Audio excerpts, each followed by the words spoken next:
Pub ഇല്ല TJ കേന്ദ്രീകരിച്ച് കേസുകളുണ്ട് സിറ്റിയിൽ തന്നെ. പിന്നെ ഡ്രഗുടെ അബ്യൂസും ചില പാർട്ടികളുടെ നമുക്കുടെ നോട്ടീസുകൾ വന്ന് കേസും എടുത്ത് നമ്മൾ സ്റ്റാർ ഹോട്ടൽ അടക്കം റൈഡ് ചെയ്ത് കേസുകളൊക്കെ എടുക്കാൻ വേണ്ടി വന്ന് അതിൻ്റെ സോഴ്സൊക്കെ നമുക്ക് കണ്ടെത്തിയിട്ടുണ്ട്. അപ്പോൾ ഇത് കട്ടേൽ ചെയ്യാൻ വേണ്ടിയാണ് പൊതുവായിട്ടുള്ള ഒരു ന്യൂട്രലായിട്ടുള്ള രീതിയിലാണ് 11 മണി നേരത്തെ ഉള്ള അതേ സമയം പാലിക്കണമെന്ന് പറഞ്ഞ് ഇപ്പോൾ എല്ലാ സബ് ഡിവിഷൻ കേന്ദ്രീകരിച്ച് DJ പാർട്ടികൾ എവിടെയൊക്കെ നടത്തുന്നുണ്ടോ അവരെ വിളിച്ചിട്ട് നമുക്കൊരു നോട്ടീസ് കൊടുത്തിട്ടുണ്ട്.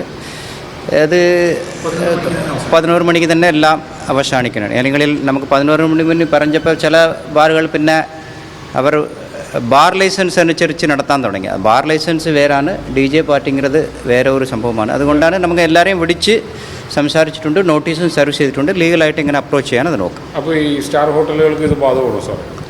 എല്ലാവർക്കും ലെവൽ ബിൽഡിംഗ് ആണ്. ഇപ്പം മറ്റ് ചില ആൾക്കാർ 3 മണി കേന്ദ്രീകരിച്ച് നടക്കുമ്പോൾ ചില ഇഷ്യൂലുണ്ട്. ഇപ്പം ചില സ്ഥലങ്ങളിൽ 11 കേന്ദ്രീകരിച്ച് നടക്കുമ്പോൾ ചില സ്ഥലങ്ങൾ 3-നാകുമ്പോൾ 11:30 കഴിഞ്ഞിട്ട് ഒരുപാട് മൂവ്മെൻറ്റ് ചില 2-3 ഹോട്ടലുകായിട്ട് അങ്ങോട്ട് പോകുന്നതുണ്ട്.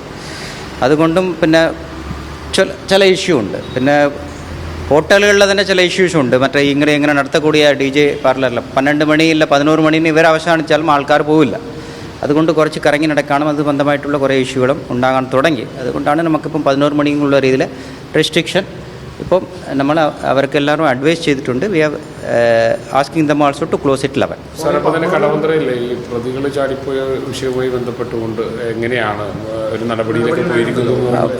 അല്ല, 3 പോലീസുകാർക്കെതിരായിട്ട് ഡിപ്പാർട്ട്മെൻറ്റ് തന്നെ നടപടി ഉണ്ടാകും. അവർ ആൾറെഡി AR ക്യാമ്പിൽ ട്രാൻസ്ഫർ ചെയ്തിട്ടുണ്ട്.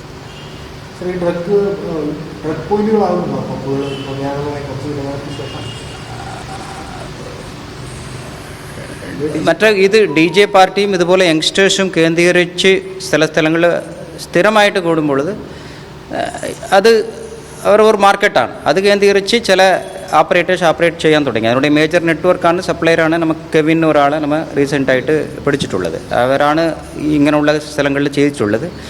പിന്നെ ഇൻറ്റേർണലായിട്ട് വേറെ എന്തെങ്കിലും ഉണ്ടെങ്കിൽ അത് നമുക്ക് കേന്ദ്രീകരിച്ച് സ്ഥിരമായിട്ട് നടപടി എടുക്കാം. ഇതിൽ ആദ്യ പിടിയിലായി ഷോൺ അടക്കമുള്ള ആളുകൾ നിരന്തരം പാർട്ടികൾ ഇവിടെ സംഘടിപ്പിച്ചുകൊണ്ടിരുന്നു, ക്രൂസ് പാർട്ടി അടക്കം സംഘടിപ്പിച്ചിരുന്നു.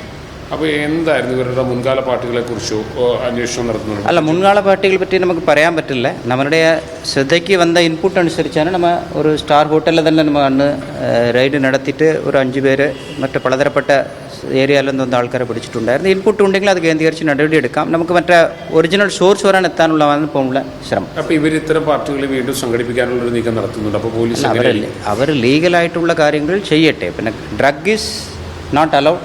അപ്പോൾ ഇതിനുടെ ഉത്തരവാദിത്തം ഇവിടെ DJ പാർട്ടി നടത്താനുള്ള സ്ഥലത്തിലുള്ള മാനേജ്മെൻറ്റും അതിനുടെ ഉത്തരവാദിത്തമാണ്. അതാണ് നമ്മളുടെ ഏറ്റവും പ്രധാനമായിട്ട് ഇൻസിസ്റ്റ് ചെയ്തത്. If they are conducting DJ party taking ആൾ മറ്റേ ഫയർ സർവീസോ മറ്റ് കേന്ദ്രീകരിച്ച് ഫയർ ആൻഡ് റെസ്ക്യൂ അതിനുடைய സേഫ്റ്റി അനുസരിച്ച് അവരെല്ലാം ചെയ്തെങ്കിലും പിന്നെ ഡ്രഗ് അബ്യൂസ് ഉണ്ടെങ്കിലും അവർക്കും ഒരു ഉത്തരവാദിത്തം ഉണ്ടാകണം. ചാർജ് കൊടുക്കാൻ ഏകദേശം റെഡിയായി. കുറേ കാര്യങ്ങളുണ്ട്, ടെക്നിക്കലായിട്ട് ചില ഡീറ്റെയിൽസ് റിപ്പോർട്ട്സൊക്കെ കിട്ടാനുണ്ട്. അത് കിട്ടിയിട്ടുണ്ടെങ്കിൽ നമുക്ക് എത്ര വേഗം വിറ്റ്നസ് എക്സാമിനേഷൻ ഏകദേശം പൂർത്തിയായി. Thank you.